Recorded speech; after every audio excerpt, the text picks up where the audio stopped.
0.91,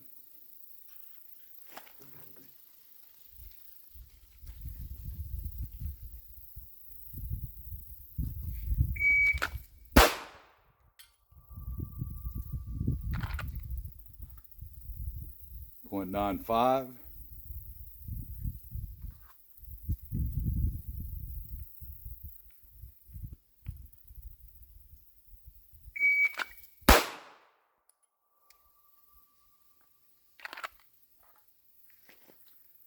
0.92.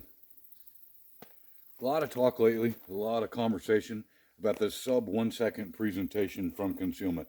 The concealment side of it would lead a lot of people to believe that, and it's been said, that we're talking about the defensive use of a firearm and how important it is to be able to have that sub 1 second presentation from concealment. Typically 3 yards, IDPA target, focused on the down zero. One huge problem I see with that, tied to that defensive setting, is the internet doesn't have context. I'm absolutely sure the instructors that are working like this with this type of drill are putting it in the appropriate context in their training and their classes, but the internet misses that lots of times. There are lots of folks that are getting their firearms training from the internet, thinking now that a sub 1 second presentation at 3 yards is the right thing to do. Draw the gun, stick it out at arm's length right in front of the bad guy. Holy smoke, can't believe we're there. The other part I see with it is we're teaching people to go fast without a real accuracy requirement. You could potentially miss 4 inches in any direction from the center of that down zero and it be successful as long as it were still under a second.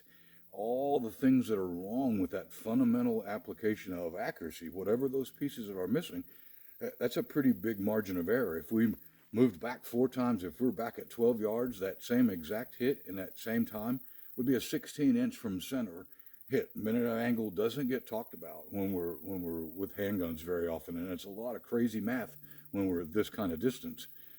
But a 16-inch miss at a 12-yard target, that wouldn't even be the combat accurate that we're looking for, whether it's that 4-inch circle or that 5-inch circle. So I think we have to be crazy careful and make sure that we understand the context. It's not the defensive use of a firearm at that distance. That's not the appropriate thing to do.